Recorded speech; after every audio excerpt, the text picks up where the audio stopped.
A City of Towers. Introduction to New York City's Architectural Legacy, written by Paul Goldberger, New York City. A name synonymous with ambition, energy, and architectural grandeur. From the moment one glimpses its iconic skyline, it's clear that this is a city built on a grand scale. New York City's architecture is more than just steel and glass. It is a tangible history of ambition, innovation, and the relentless pursuit of the extraordinary. The story of New York City's architecture is inextricably linked to the city's own narrative, a tale of constant evolution, driven by waves of immigrants, economic booms and busts, and an enduring belief in the power of human ingenuity. Each generation has left its mark on the city's fabric, resulting in a vibrant tapestry of styles, from the Dutch gables of Lower Manhattan to the sleek glass towers of the 21st century. Dutch roots and English bricks. Early architecture in New York City, 1600s to 1800s. The architectural story of New York City begins, not with skyscrapers, but with modest structures built by early Dutch settlers. New Amsterdam, as the city was first known, was a trading post, and its earliest buildings reflected this practical purpose. Dutch colonial houses, with their distinctive stepped gables and gambrel roofs, dotted the southern tip of Manhattan Island. As English rule replaced Dutch influence in the late 17th century, the city's architectural style began to shift. Georgian and Federal-style buildings, characterized by their symmetry, simple elegance, and use of brick and wood, became increasingly common. These structures, often grander than their Dutch predecessors, reflected the growing wealth and sophistication of the city. One of the best preserved examples of this era is St. Paul's Chapel, completed in 1766. Its graceful spire and Palladian-inspired design stand in stark contrast to the towering skyscrapers that would eventually surround it, a testament to the city's ever-evolving architectural landscape.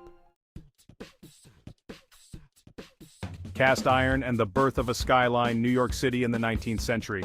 The 19th century witnessed an explosion of growth and innovation in New York City. The Industrial Revolution brought new technologies and materials, transforming the city's architectural possibilities. One such innovation was the use of cast iron, a strong and versatile material that allowed for taller, more ornate facades. The Soho neighborhood, now known for its art galleries and trendy boutiques, was once a hub of cast iron architecture. Buildings like the Hofwood Building, with its pioneering use of an Otis elevator, showcased the potential of this new material to create grand commercial structures.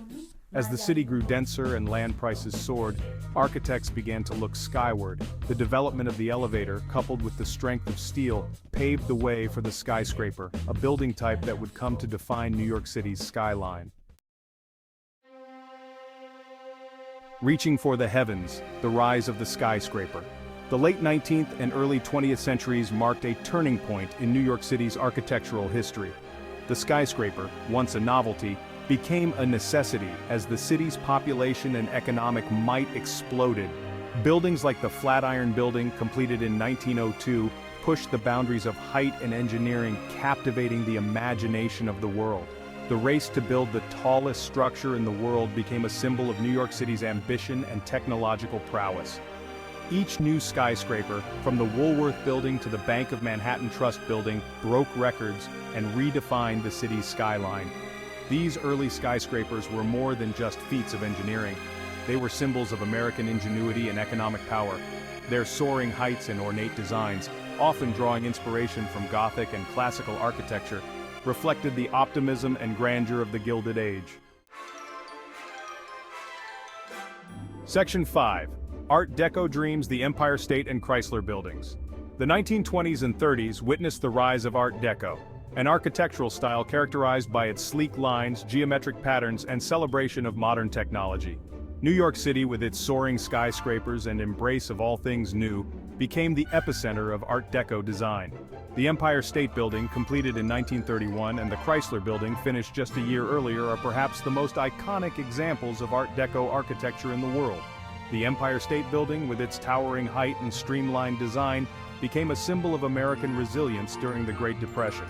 The Chrysler Building, with its distinctive stainless steel crown and intricate details, showcased the artistry and craftsmanship of Art Deco at its finest. These buildings, along with countless others from this era, transformed New York City's skyline into a glittering spectacle of modern design. Section 6, International Style and Beyond, Modernism in New York City. The post-World War II era ushered in a new architectural sensibility. The international style, with its emphasis on functionality, minimalism, and the use of glass and steel, emerged as the dominant architectural language of the mid-20th century. New York City, always at the forefront of architectural trends, embraced this new aesthetic. The Seagram Building, designed by Ludwig Mies van der Rohe and completed in 1958, is a masterpiece of the international style. Its sleek glass and steel facade, devoid of ornamentation, became a template for countless office towers that followed, not just in New York City, but around the world. The Lever House, designed by Gordon Bunshaft and completed in 1952, is another landmark of this era. Its innovative use of a glass curtain wall and open plaza at street level set a new standard for corporate architecture, influencing the design of urban spaces for decades to come. Masters of design architects who shaped New York City. The architectural legacy of New York City is inseparable from the visionaries who shaped its skyline. From early pioneers to modern titans, these architects left an indelible mark. Frank Lloyd Wright's Guggenheim Museum challenged traditional design. I.M. Pei's bold designs include the Jacob K. Javits Convention Center. David Child's One World Trade Center symbolizes resilience and renewal. These architects shaped New York City's legacy of innovation and creativity. Section 8, The New World, One World Trade Center and the 21st Century. The 21st century has brought new challenges and opportunities to New York City's ever-evolving architectural landscape. The September 11th attacks, which tragically reshaped the city's skyline, also served as a catalyst for a new era of architectural innovation. One World Trade Center, rising 1,776 feet above the site of the former World Trade Center complex, stands as a testament to the city's indomitable spirit. Designed by David Childs of Skidmore, Owings and Merrill, the tower's sleek design and sustainable features represent a new generation of skyscraper construction. The rebuilding of the World Trade Center site has also given rise to other notable structures, including the Oculus, a transportation hub and shopping center designed by Santiago Calatrava. Its soaring white ribs, evocative of a bird taking flight, create a sense of awe and wonder. While Manhattan's skyline often dominates the conversation about New York City architecture, the city's other boroughs boast their own unique architectural treasures. From Brooklyn's brownstones to Staten Island's Victorian mansions, each borough tells its own story. Brooklyn has seen a renaissance with new developments transforming its waterfront.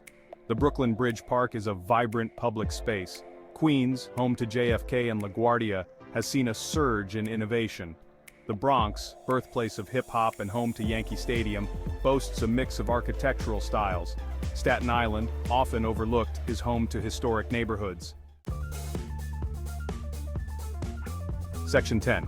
A city in constant evolution, adaptive reuse and the future of New York's architecture. New York City's architecture is not frozen in time. It is a living, breathing entity that constantly adapts to the changing needs of its inhabitants. Adaptive reuse, the practice of repurposing existing buildings for new uses, has become increasingly common in recent years, breathing new life into historic structures. The High Line, a former elevated railway line transformed into a public park, is a prime example of adaptive reuse. Its success has inspired similar projects around the city, demonstrating that preserving the past and embracing the future are not mutually exclusive. The future of New York City's architecture promises to be as dynamic and innovative as its past. As the city grapples with issues of sustainability, affordability, and resilience, its architects are rising to the challenge, exploring new materials, technologies, and design approaches. Vertical cities, incorporating housing, offices, and public spaces within a single structure, are one potential solution to the city's growing density. Green roofs, solar panels, and other sustainable features are becoming increasingly common, reflecting a growing awareness of environmental concerns. Section 11, Conclusion. New York City, an architectural tapestry. New York City's architecture is a testament to the human spirit, a reflection of its ambition, creativity, and resilience. From its humble beginnings as a Dutch trading post to its status as a global metropolis, the city has always embraced innovation and pushed the boundaries of what's possible. As we look to the future, one thing is certain: New York City will continue to evolve, its skyline forever changing, a reflection of the dreams and aspirations of its inhabitants. The story of New York City's architecture is far from over. It is a story that is still being written, one skyscraper, one park, one neighborhood at a time.